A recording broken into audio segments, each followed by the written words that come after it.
Novel Perfect World untuk alur ceritanya 90% sama dengan filmnya. Namun filmnya kemungkinan banyak yang diringkas ya. Oke, langsung saja kita lanjut ke alur ceritanya, bro.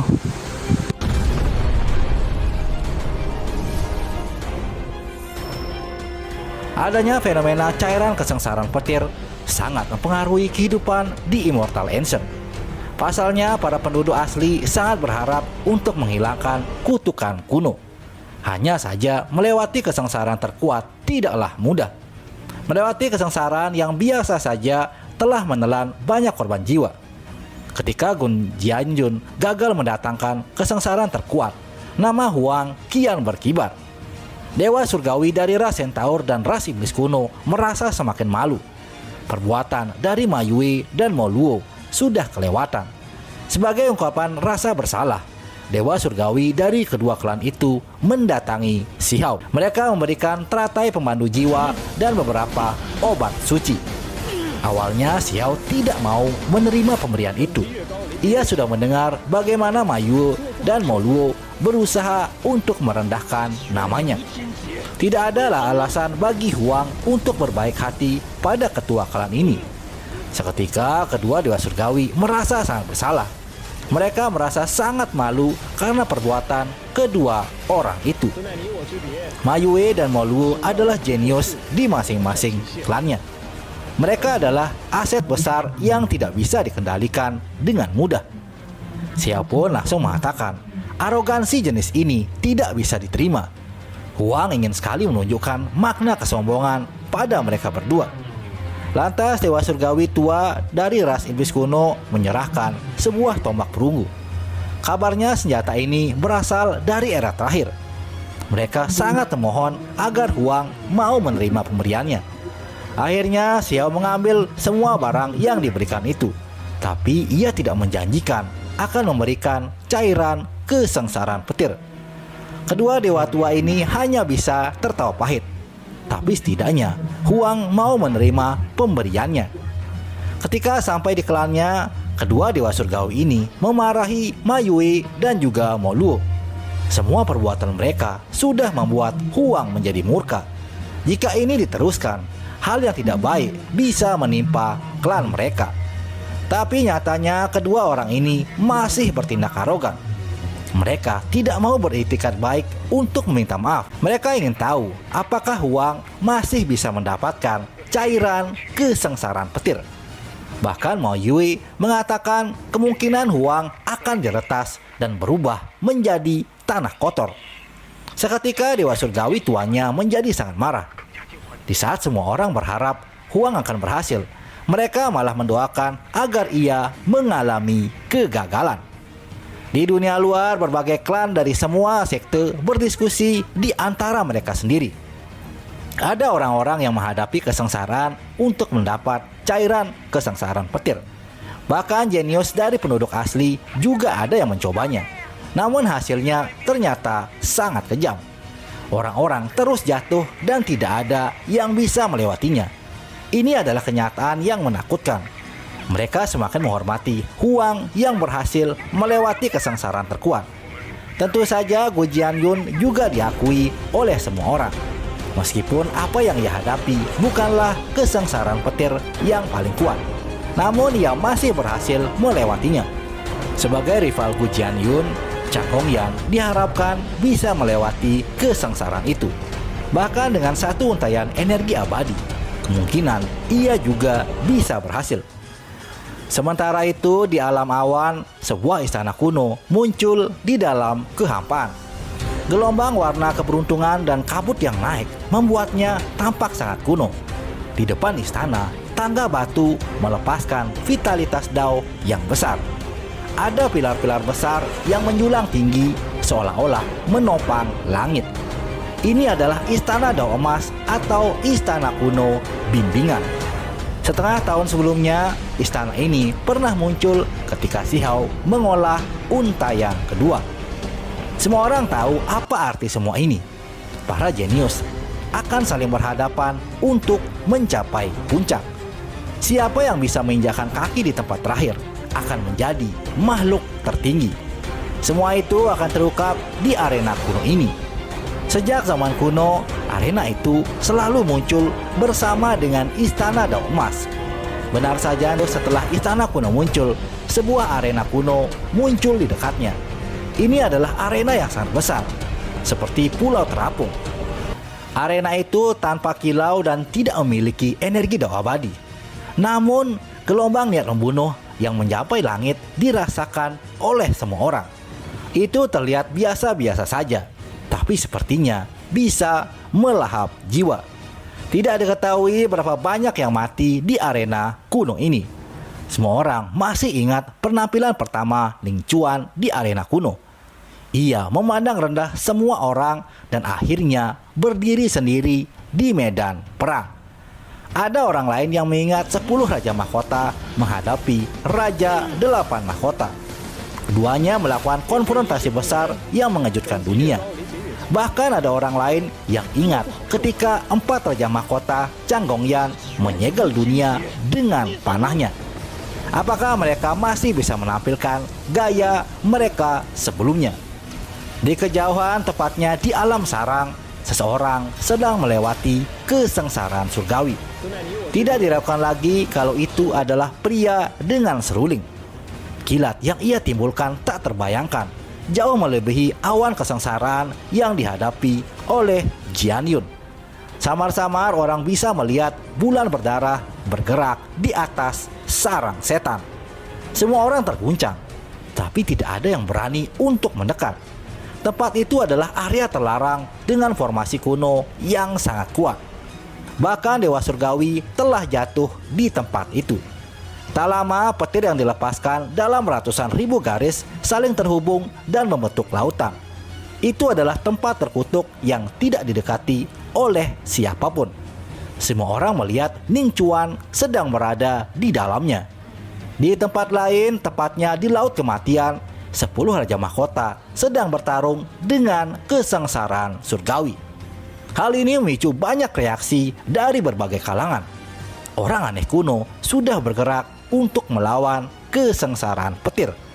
Namun pada akhirnya tidak ada yang melihat salah satu dari mereka meninggalkan area terlarang. Ada rumor yang mengatakan beberapa dari orang kuat ini mati oleh kesengsaraan surgawi. Pasalnya berbagai bukti sudah ditemukan. Hanya saja kebenaran dari rumor itu masih dipertanyakan. Tapi hal ini menyebabkan nama Xiao semakin berkibar. Ia telah menetapkan dirinya sebagai satu-satunya yang melewati kesengsaraan terkuat. Banyak suku yang sebelumnya diam kini mulai mendekati Xiao. Tanah leluhur roh penjaga adalah tempat Xiao menghabiskan waktunya selama beberapa hari. Tapi ia masih memperhatikan informasi mengenai kemunculan arena kuno. Tak lama Xiao diundang ke Pulau Jiwa karena ada yang ingin bertemu dengannya. Mereka berasal dari ras pohon iblis darah perak. Ras ini dikenal sebagai salah satu suku yang paling kuat. Saat ini ras perak datang dengan membawa 3 orang terbaiknya. Ada 2 pria parubaya yang merupakan dewa surgawi. Satunya adalah pria dan satunya lagi wanita. Ada juga seorang pemuda yang temperamennya sangat luar biasa. Jelas bahwa kedua dewa surgawi ini datang untuk melindunginya. Pemuda ini bernama Yin Kun dan berada di tingkat alam dewa sejati. Pemuda ini sangat antusias bertemu dengan Xiao. Bahkan ia tidak ragu untuk memuji orang luar seperti Xiao ini. Yin Kun sendiri juga dikenal sebagai pewaris utama klan darah perak. Xiao tersenyum hangat karena pihak lain juga bertindak sopan. Ia langsung mengajak mereka duduk untuk minum sambil mengobrol. Mereka mengobrol untuk waktu yang lama, mulai dari kultivasi hingga hal-hal lain di dalam Immortal Ancient. Yin Kun cukup menghibur dalam percakapan. Mereka berdua agak ramah saat berbicara. Xiao sendiri mengerti apa yang sedang terjadi. Ras darah perak berusaha untuk membuatnya pergi ke pihak mereka. Namun Xiao tidak menyatakan posisinya. Ia pura-pura saja tidak sadar karena tidak ingin pergi ke sana. Dewa surgawi dari klan jiwa mulai berkeringat. Ia tak mau aset besarnya dicuri oleh pihak lain. Kemudian Yin Kun langsung menawarkan undangan dan meminta Xiao untuk mengikutinya. Xiao pun hanya menggelengkan kepala. Ia dengan bijaksana menolak permintaan itu. Bukan karena Xiao malu dengan dewa surgawi tua dari ras jiwa, tetapi karena arogansi yang ditampilkan oleh Yin Kun. Xiao tidak suka dengan orang seperti itu. Yin Kun yang mendapat penolakan hanya tertawa dingin. Ia kemudian mengatakan kalau Xiao sepertinya tidak punya pilihan lain selain mengikutinya. Tentu saja hal ini langsung membuat Xiao marah. Yin Kun memaksa monster dan ingin memeras keringatnya. Xiao langsung mengusir mereka dari Pulau Jiwa. Jika ras darah perak tidak bersegera pergi, maka pertumpahan darah akan terjadi. Hal yang sama juga disampaikan oleh dewa surgawi tua ras jiwa. Yin Kun yang mendengarnya hanya tertawa keras. Pihak lain berani mengancamnya. Kedua belah pihak ini sudah tidak bisa menahan amarahnya. Tiba-tiba nenek moyang klan darah perak muncul di tempat itu. Walaupun hanya tubuh spiritual, begitu yang muncul, aura menakutkan menyelimuti udara. Ini adalah ahli paling kuat yang cukup untuk meratakan suatu area. Di sana ahli tua ini meminta Xiao datang ke klannya sekarang juga. Pada saat yang sama, ahli nomor 1 dari ras jiwa mulai bersuara. Ia menyebut nenek moyang ras darah perak sebagai sosok yang sombong.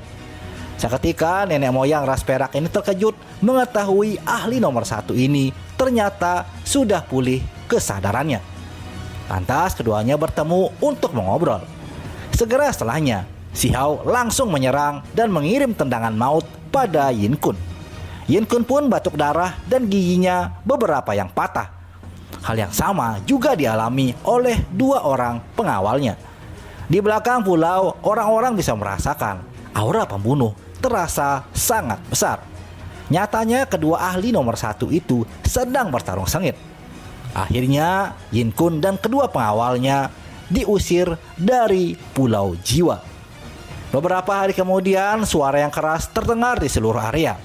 Itu adalah retakan besar yang membentang di seluruh dunia kecil. Nyatanya di dunia luar orang-orang melihat celah kosong muncul di wilayah tak berpenghuni. Celah itu sangat redup tetapi tampak sangat besar. Apakah ini jalur yang bisa dilalui untuk masuk ke Immortal Ancient? Banyak master sekte yang mengaum ke langit karena fenomena aneh ini. Mereka yakin jika celah itu terbuka sangat lebar, maka seorang master sekte bisa masuk ke sana. Ini akan menjadi keberuntungan alami bagi setiap orang. Seketika seorang master sekte langsung mengambil tindakan. Ia mengeluarkan lonceng emas bulan dengan suara gemerincing. Ini adalah artefak magis tingkat master. Ketika lonceng ini mulai bereaksi, tiba-tiba sebuah hukum alam merembes keluar. Hal ini menyebabkan lonceng emas langsung meledak. Orang-orang yang melihatnya seketika terkejut. Bagaimana mungkin area yang retak ini bisa sangat kuat? Tak lama master sekte lain juga mengambil tindakan. Ia menunjukkan kemampuan ilahi yang hebat, namun retakan itu tetap tidak berubah. Hamparan kabut warna-warni mulai naik, menetralkan tekniknya yang berharga. Segera setelahnya, para master ini ingin bergandengan tangan untuk membuka celah itu. Di dalam Immortal kuno, semua orang gemetar dalam hati. Retakan itu terlalu besar, meluas ke beberapa dunia kecil dan memicu alarm besar. Mereka sudah tahu kalau orang dari dunia luar sedang mencoba memasuki Immortal Ancient. Saat ini retakan itu masih sulit untuk ditembus. Namun jika ini terus berlanjut, maka hal yang mengerikan mungkin akan terjadi. Penduduk asli Immortal Ancient merasa sangat khawatir dengan hal ini. Sementara itu, para jenius dari dunia luar merasa sangat bahagia. Pasalnya jika retakan itu terbuka, maka dewa surgawi mereka bisa membantunya. Saat ini sudah banyak para jenius yang tidak mendapat peluang. Dengan dukungan dari master sektenya, mereka akan kembali bersinar. Mereka juga ingin melihat bagaimana wajah Huang saat bertemu dengan para master sekte. Orang-orang ini adalah kelompok yang sudah dirugikan oleh Huang. Contohnya saja klan dunia bawah, negara surgawi, kuil ilahi, gua awan api, dan yang lainnya. Mereka sangat berharap para master sekte muncul untuk menghabisi Huang.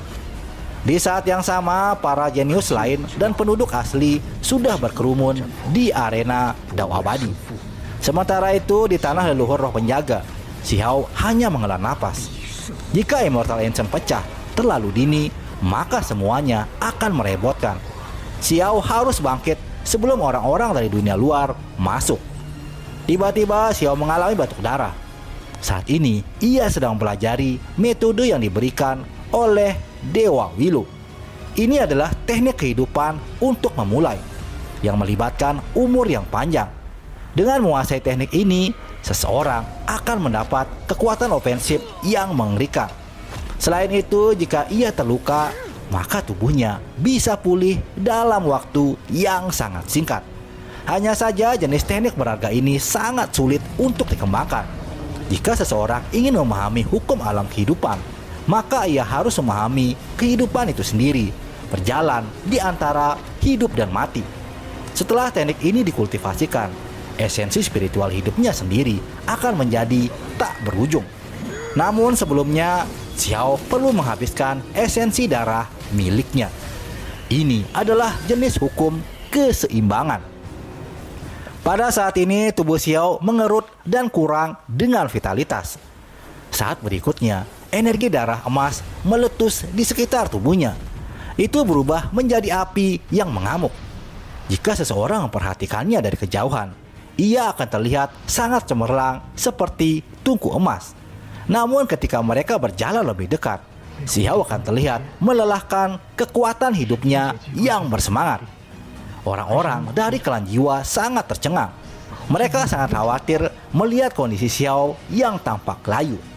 Ketika akan diberi obat ilahi, Xiao langsung menolaknya. Hal itu tidak boleh dilakukan saat sekarang ini. Xiao masih bingung, apakah ia harus menuju ke arena kuno sekarang ini atau harus menunggu hingga kultivasinya selesai. Ia merasa sangat sulit untuk mengambil keputusan.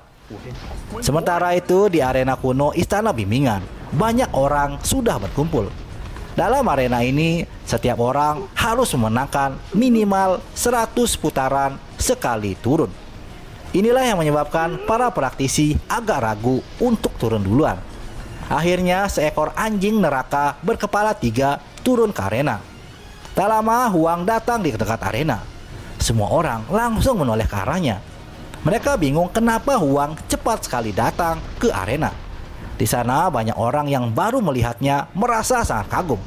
Dengan usia yang masih sangat muda, ia sudah membuat suatu sejarah. Beberapa wanita cantik bahkan tebar pesona agar menjadi teman Dao-nya. Hanya saja beberapa orang memperhatikan kalau wajah Xiao lebih layu dari biasanya. Saat kemudian, seorang ahli dari ras yaksa naik juga ke arena. Ini adalah yaksa bersayap yang seluruh tubuhnya menampilkan cahaya keemasan. Di tangannya ada sebuah tombak ilahi. Si anjing tidak takut sama sekali selama bukan Huang yang turun. Di sana si anjing berkata kalau ia akan mempersembahkan kemenangan ini untuk Huang. Orang-orang yang mendengar mengutuk dalam hati. Jelas sekali kalau anjing ini sedang menjilat. Benar saja, dalam pertarungan singkat itu, anjing berkepala 3 berhasil menang dari ras yaksa.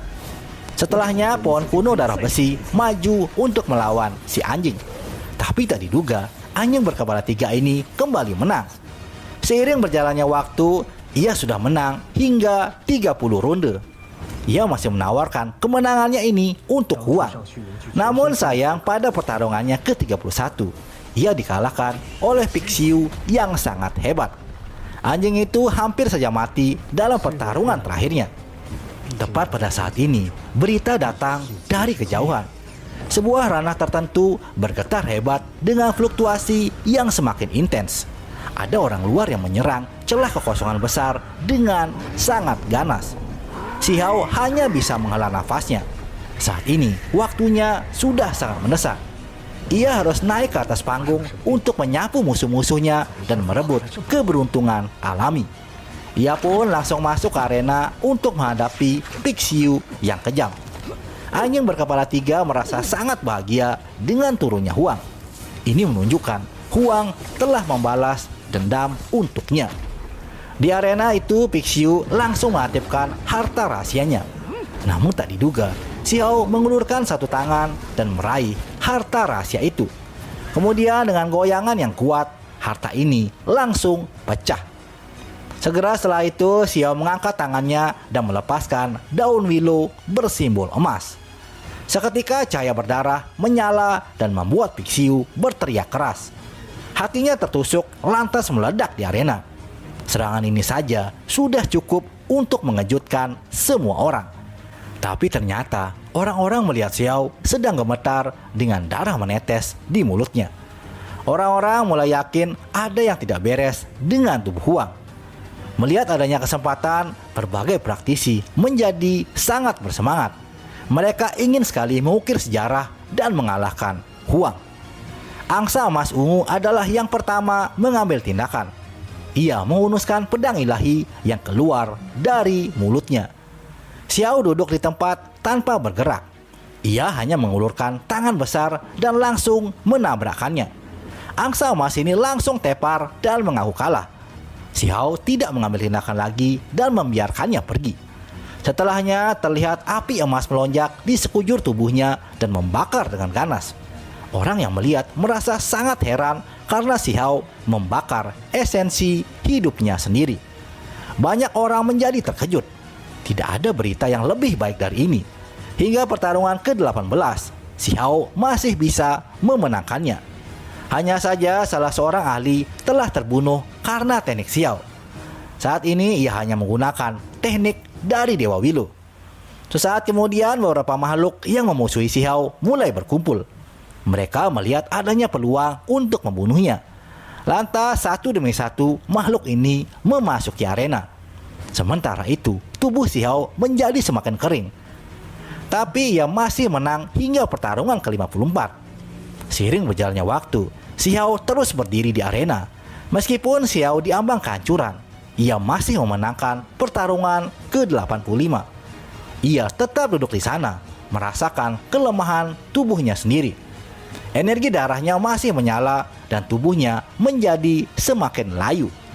Orang yang dilawan dalam pertarungan ke-86 adalah anak petir. Orang ini pernah dibunuh Xiao di alam rahasia. Dengan suara dingin, anak petir berkata, "Akhirnya kita bertemu lagi." Begitu anak petir naik, mahkotanya bersinar, membentuk simbol misterius. Ia mengirimkan pancaran petir surgawi ke arah Xiao. Pada saat yang sama, anak petir melepaskan lebih dari 10 harta rahasia. Seketika Xiao pindah untuk menghindar. Ia menggunakan metode terkuatnya untuk melindungi diri. Semua orang tergerak. Ini adalah pertama kalinya mereka melihat Huang menghindar. Kemudian anak petir mengaktifkan selusin harta rahasia yang lainnya. Semuanya diledakkan untuk menghancurkan Huang. Namun sayang tak satu pun dari senjata itu dapat melukainya. Anak petir langsung gemetar dalam hati. Dia adalah bakat luar biasa yang kuat. Tapi hari ini ia merasa sangat putus asa. Karena tahu dirinya bukan lawan yang pantas untuk Huang. Anak petir ini bergegas melarikan diri. Tapi hal itu tidak dibiarkan oleh Xiao. Lengannya bersinar dan kemudian cabang willow melesat seperti rantai ilahi. Rantai ini mengejar anak petir dan menembus tubuhnya. Ia berteriak keras hingga roh primordialnya dihancurkan.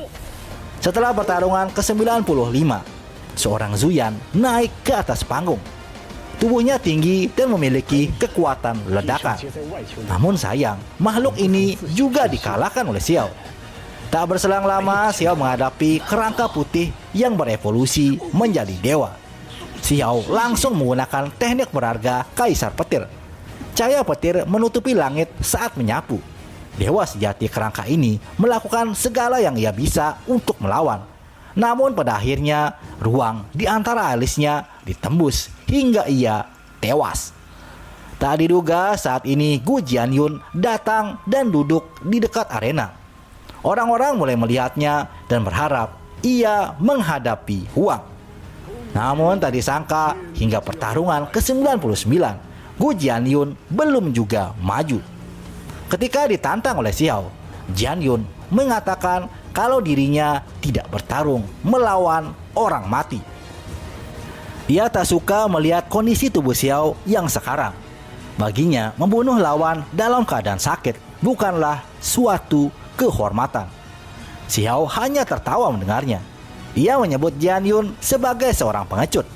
Tapi sosok ini tidak bergeming sedikit pun. Ia hanya menatap pedang abadi yang dibawa oleh Xiao.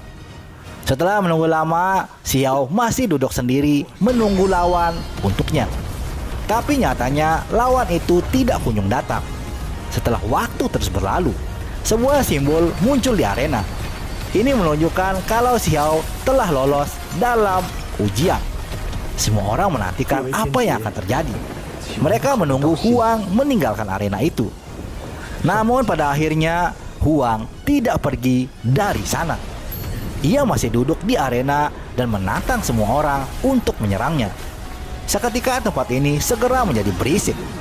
Mereka memandang Xiao sebagai orang yang sangat sombong. Seharusnya ia bersyukur karena bisa lolos dari lawan yang kuat. Dengan tubuh yang sudah cukup layu, tidak mungkin Huang bisa bertahan. Tiba-tiba ada seorang yang tidak bisa lagi menahan amarahnya. Ia langsung melompat untuk membunuh Xiao.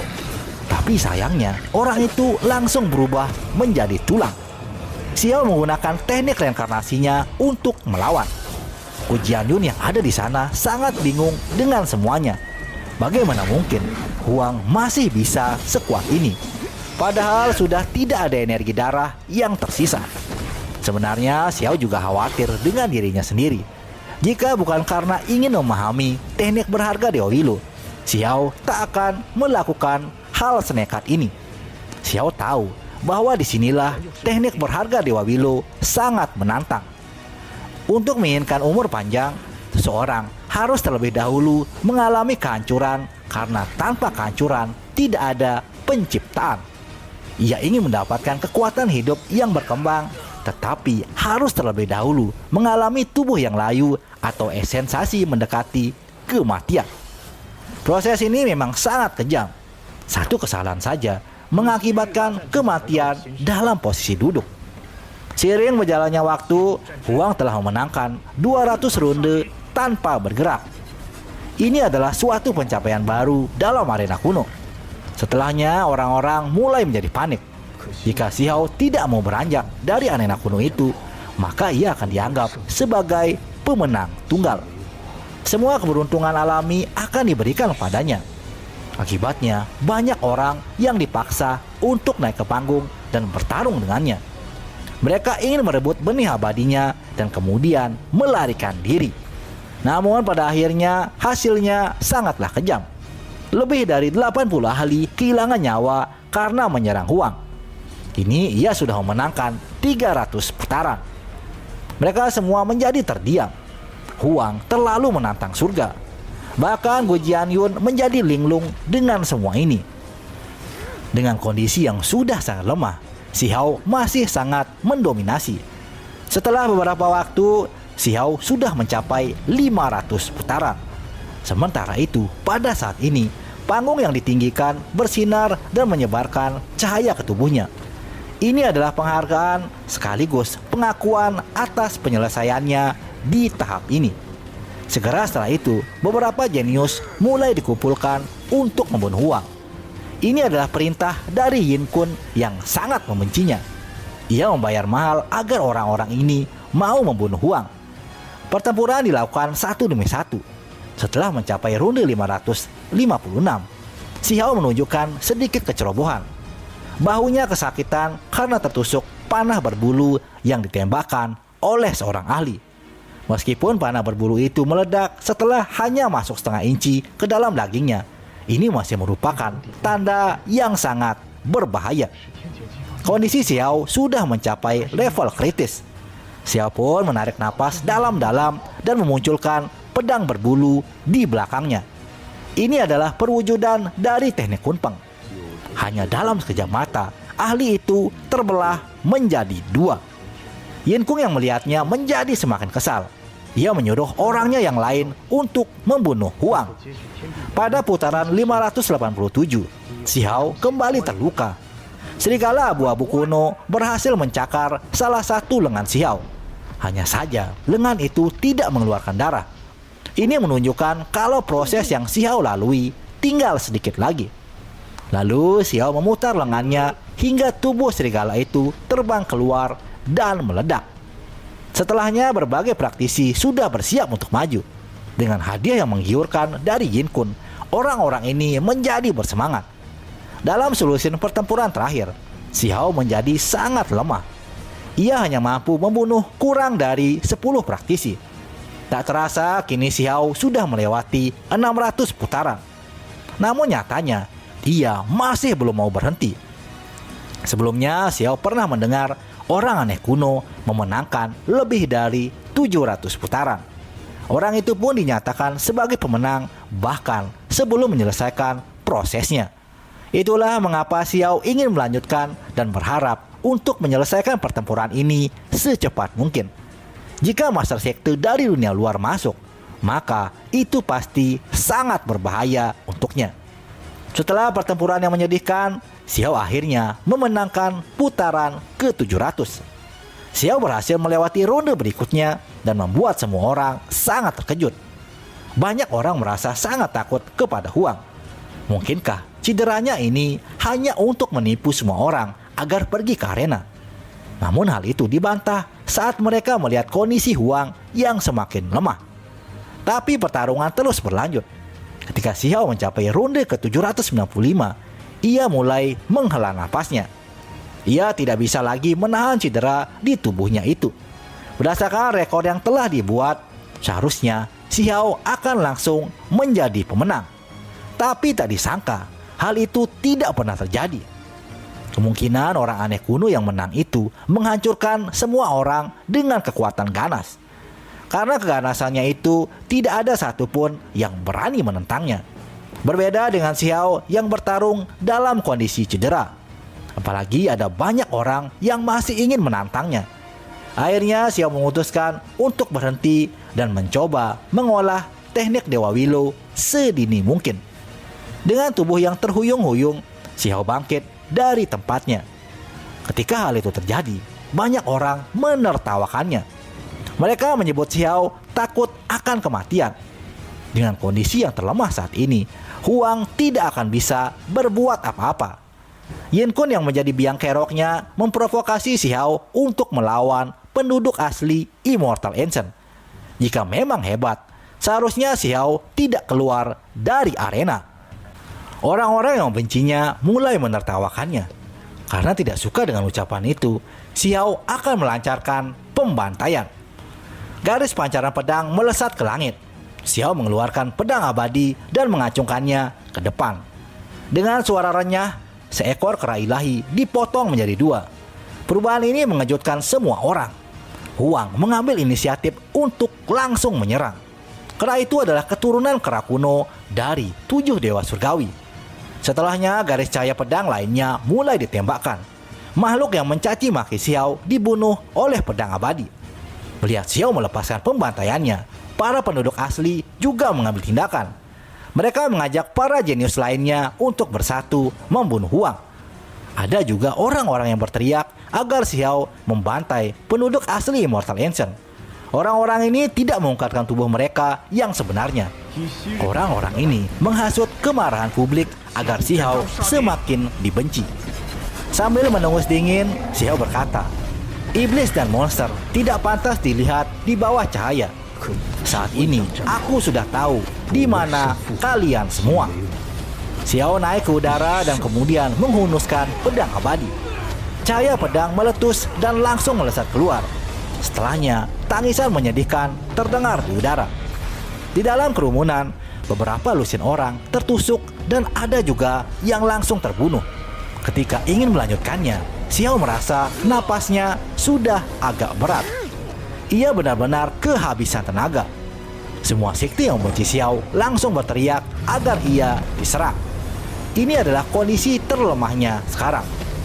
Seketika beberapa klan besar langsung maju untuk melindungi Xiao. Beberapa ahli dari klan jiwa sudah berdiri untuk mengelilinginya. Mereka tidak akan membiarkan orang lain menyakitinya. Ras yang lainnya juga melakukan hal yang sama. Mereka masih berharap uang akan mendapat cairan kesengsaraan petir. Melihat pemandangan itu, Yin Kun dan yang lainnya menganggap ras ini sebagai pengkhianat. Mereka harusnya saling mendukung antar penduduk asli. Lantas Xiao meminta orang-orang ini untuk kembalinya jalan. Ia akan membantai oknum-oknum yang menjadi provokator. Dengan gerakan tangannya, sebuah pedang bergegas menuju ke arah Yin Kun. Akibatnya 8 orang terbunuh di bawah satu serangan pedang. Bahkan Yin Kun hampir menemui malapetaka jika ia tidak mundur dari serangan itu. Pemuda ini langsung mengutuk Xiao berkali-kali. Tidak sepantasnya orang luar berani pada sekte darah peraknya. Xiao hanya tertawa mendengar ucapan itu. Nyatanya ia sudah menghajar Yin Kun saat berada di Pulau Jiwa. Jadi tidak ada yang perlu ditakutkan lagi. Jikalau ahli paling kuatnya datang, Xiao tidak akan merasa takut. Perkataan Xiao itu membuat banyak orang tercengang. Pasalnya, ras darah perak dianggap sebagai ras paling suci. Biasanya tidak ada yang berani memprovokasi ras itu. Namun kali ini, Huang langsung mempermalukannya di depan banyak orang. Seketika Yin Kun meluap dengan kemurkaan. Ia pun langsung menyuruh anak buahnya untuk maju. Orang-orang dari 3.000 provinsi juga mengambil tindakan. Mereka tidak suka dengan pencapaian Xiao sekarang. Xiao yang sudah melihat semua musuhnya tiba-tiba bersemangat. Tubuhnya yang tadinya terhuyung-huyung kini bersinar. Faktanya, itu berasal dari esensi darah makhluk tertinggi yang tersisa. Xiao sendiri tidak berani membakarnya. Ia takut darah makhluk tertinggi akan muncul dalam waktu yang lama. Xiao merasa ragu saat akan menguras habis darah tertinggi ini. Tapi sekarang Xiao sudah mantap dengan keputusannya. Ia akan membakar habis esensi darahnya dalam pertarungan ini. Seketika esensi yang tersisa dari darah makhluk tertinggi mulai muncul. Xiao menjadi penuh dengan vitalitas dan menyerang seperti iblis. Tubuhnya bersinar dan terbakar seperti tungku besar. Tulang makhluk tertingginya juga meletus dan nyala api di sekitar tubuhnya juga melonjak. Xiao mengacungkan pedangnya dan membuat beberapa ratus orang menjadi mayat. Dengan 3 helai energi abadi di sekitar tubuhnya, Xiao juga langsung menghadapi Yin Kun. Pemuda ini berteriak keras dan mengatakan, "Kamu tidak bisa membunuhku." Suaranya bergetar sambil melangkah mundur. Ia juga mengaktifkan semua artefaknya untuk menyerang Xiao. Namun sayang tidak satupun yang dapat melukainya. Lalu dengan satu tebasan saja, Xiao membelah Yin Kun menjadi sangat presisi. Semua orang menjadi ketakutan. Perbedaan di antara mereka terlalu besar. Ketika sekte besar mulai melarikan diri, Xiao langsung membunuh mereka semua. Setelah pertarungan besar itu, lebih dari 1.000 mayat telah tergeletak. Tapi tak diduga, Xiao masih belum berhenti. Ia masih membakar darah makhluk tertingginya sampai benar-benar habis. Ketika hal itu sudah benar-benar terjadi, Xiao langsung duduk seolah-olah ia menghilang. Tak berselang lama, seutas vitalitas muncul di tubuh Xiao. Hal pertama yang berubah adalah lengannya. Lengan yang awalnya mengering dan tanpa kilau, kini menghasilkan cahaya keemasan. Semua orang sangat tercengang. Tidak ada dari mereka yang berani mempercayai apa yang mereka lihat. Seiring berjalannya waktu, tubuh layu itu mulai berkembang dengan vitalitas. Kilau keemasan mengalir keluar hingga ke seluruh tubuhnya. Penampilan Xiao sangat bermartabat, seolah-olah tubuh emas yang sedang mengalami kelahiran kembali. Dewa surgawi dari ras darah perak merasa sangat murka. Mereka tidak akan membiarkan orang yang membunuh Yin Kun tetap hidup di dunia ini. Tak lama, sebuah jarum ilahi melesat ke arah Xiao. Itu adalah artefak magis Dewa Surgawi yang sangat sulit untuk dilawan. Namun tak diduga, Dewa Surgawi ras jiwa mengayunkan lengan bajunya. Seketika hukum alam Dewa Surgawi menyebar dan mengunci tempat ini. Artefak magis yang menyerang tadi langsung dilenyapkan. Ia juga berdiri di depan Xiao untuk melindunginya. Gagal dengan serangan pertama, Dewa dari ras darah perak menyerang lagi dengan kekuatan penuh. Ia yang berasal dari pohon kuno langsung berubah menjadi pohon perak.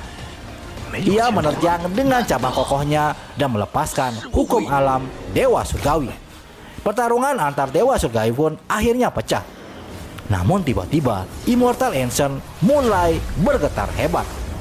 Retakan yang tadinya kecil kini semakin membesar. Sepertinya para master sekte yang menyerang celah itu hampir berhasil. Ini membuat penduduk asli Immortal Ancient mulai khawatir. Pasalnya hal seperti ini tidak pernah terjadi. Tak lama retakan besar itu mulai bergetar sekali lagi. Itu mengalami tabrakan yang bahkan lebih kuat dari sebelumnya. Hal yang tak diduga-duga adalah Gu Jianyun langsung naik ke arena. Ia menyadari jika orang luar masuk ke Immortal Ancient, sulit baginya untuk mendapat peluang. Dengan berdiri di tengah arena, Gu Jianyun menantang siapa saja untuk bertarung. Dengan kondisinya yang sudah mencapai puncak, orang-orang berpikir sekali untuk melawannya. Seiring berjalannya waktu, Gu Jianyun telah mendapat 50 kemenangan. Hal ini membuat semua orang terdiam. Jianyun dengan tenang melewati putaran hanya dengan berdiri di atas arena. Ini adalah efek sisa yang ditinggalkan oleh tampilan kekuatan Huang. Selama tidak ada yang maju, Jianyun akan terus lolos ke putaran selanjutnya. Ketika ronde ke-100 tiba, seorang ahli akhirnya muncul. Ia berteriak dari kejauhan dan berkata, "Gu Jianyun, aku akan menemanimu." Seorang pemuda berambut abu-abu datang untuk melawannya. Pemuda ini ternyata menyimpan dendam pada Jianyun. Ia adalah salah satu dari orang aneh kuno. Tanpa banyak bicara, keduanya langsung terlibat bentrokan. Setelah selusin pertukaran, orang ini terbunuh dengan satu jari dari Jianyun.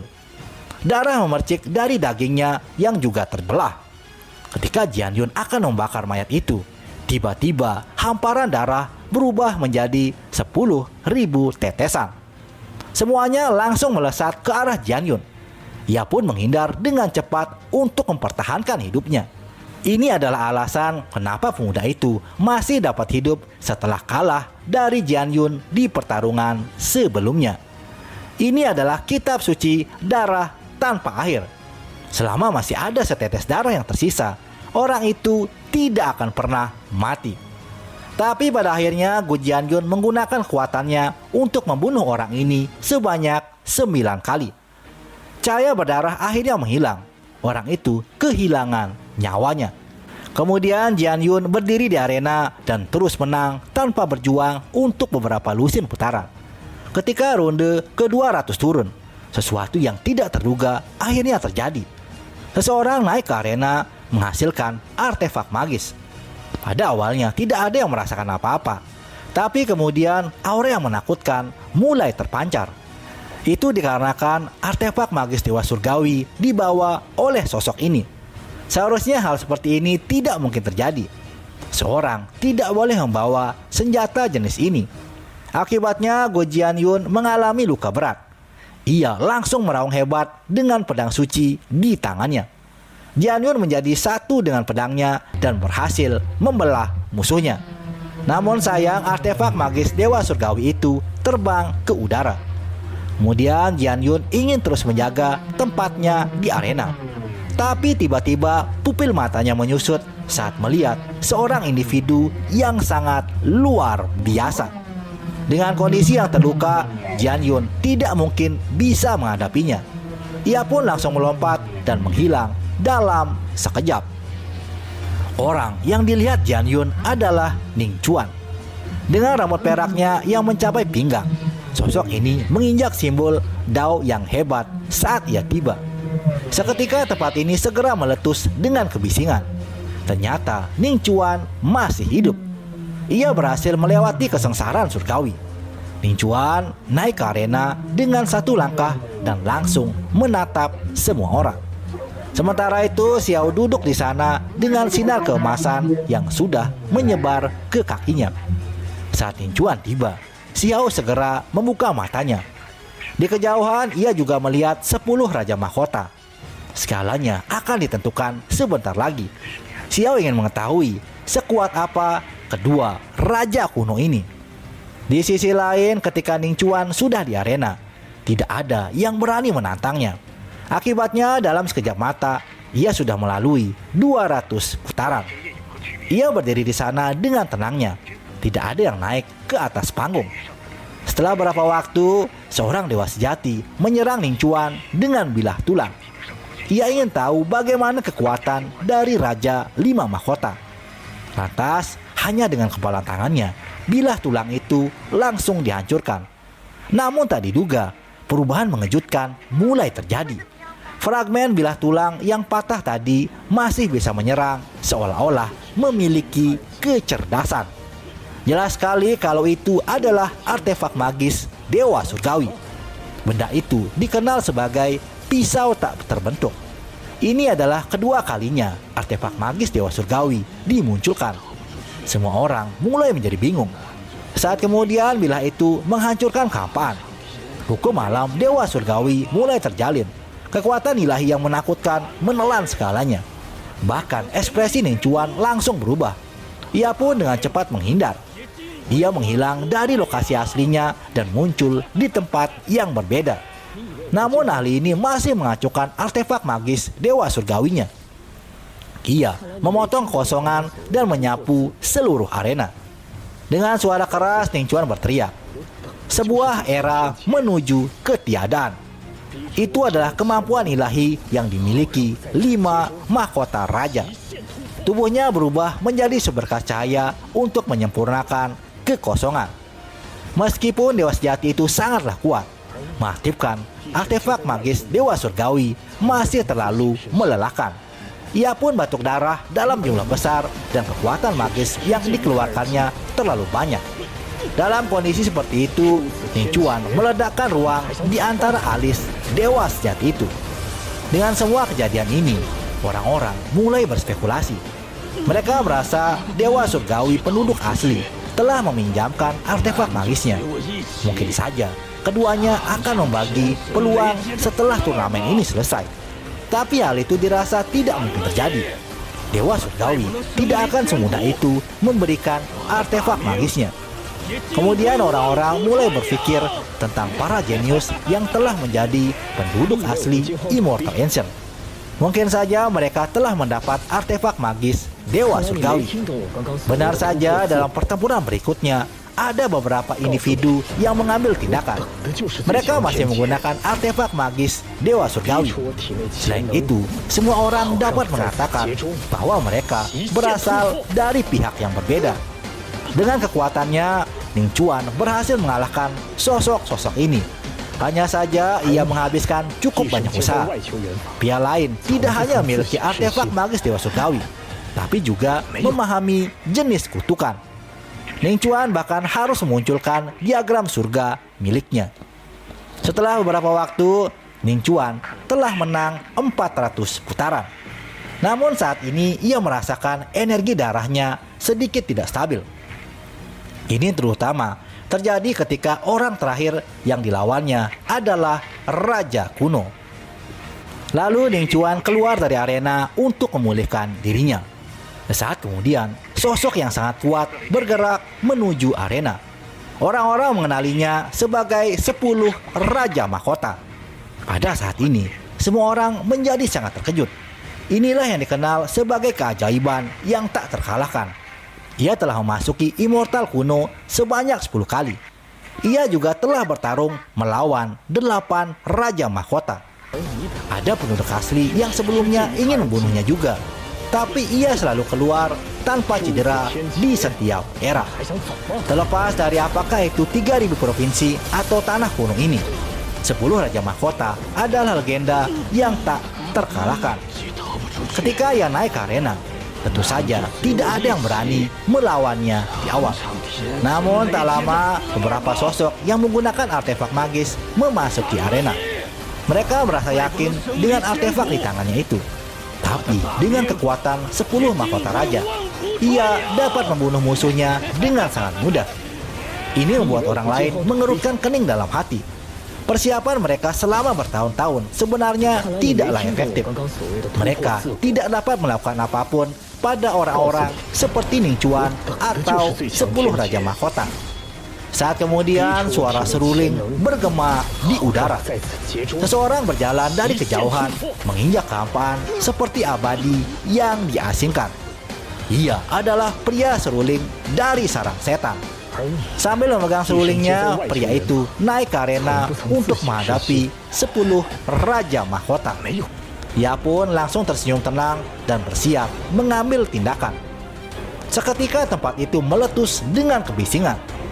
Dua ahli yang mengejutkan dunia akhirnya akan bertarung. Di sana 10 Raja Mahkota berkata, "Aku sudah melihatmu saat pertama kali memasuki Immortal Ancient." Pria seruling itu pun tersenyum. Ia juga mengatakan, mereka berdua pernah bertarung di jalur batu biru. Setelah 10 era telah berlalu, kini Anda sudah mengabaikan dunia. Bahkan memiliki gelar 10 Raja Mahkota. Sangat pantas mendapat kehormatan dari banyak orang. 10 Raja Mahkota langsung membalas dan berkata, "Kamu adalah orang pertama yang aku kagumi. 10 era tanpa menunjukkan diri, kamu benar-benar raja tanpa mahkota." Ketika semua orang mendengar percakapan itu, mereka semua menjadi tercengang. Gelombang besar mengaduk di dalam hati mereka. Kemudian pria seruling berkata, "Mari kita selesaikan semuanya di era terakhir ini." 10 Raja Mahkota pun setuju dan mulai mengambil tindakan. Arena tiba-tiba bergetar hebat. Ini adalah sesuatu yang sama sekali belum pernah terjadi. Keduanya mulai bertukar pukulan. Keduanya terlalu luar biasa dan mereka langsung menggunakan kemampuan ilahi yang sangat hebat. Tinju naga dan pukulan Phoenix beradu di udara. Ketika kedua teknik ini imbang, mereka langsung menampilkan 10 teknik berharga yang kejam. Dalam sekejap mata, keduanya sudah bertukar lebih dari 100 pukulan. Selama proses ini, keduanya menggunakan 3 hingga 4 teknik berharga yang tak tertandingi.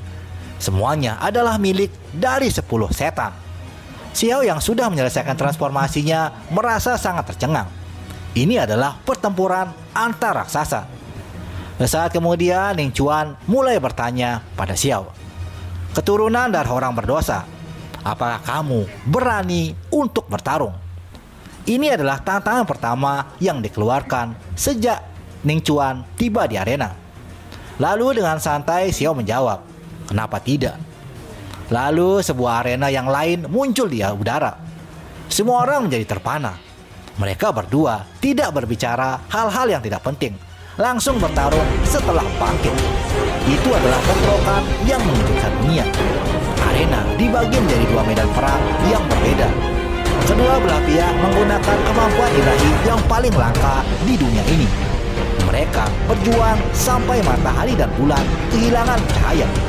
Ini adalah peristiwa besar yang sangat langka sejak zaman kuno. Pertarungan hebat yang tak tertandingi sudah dimulai.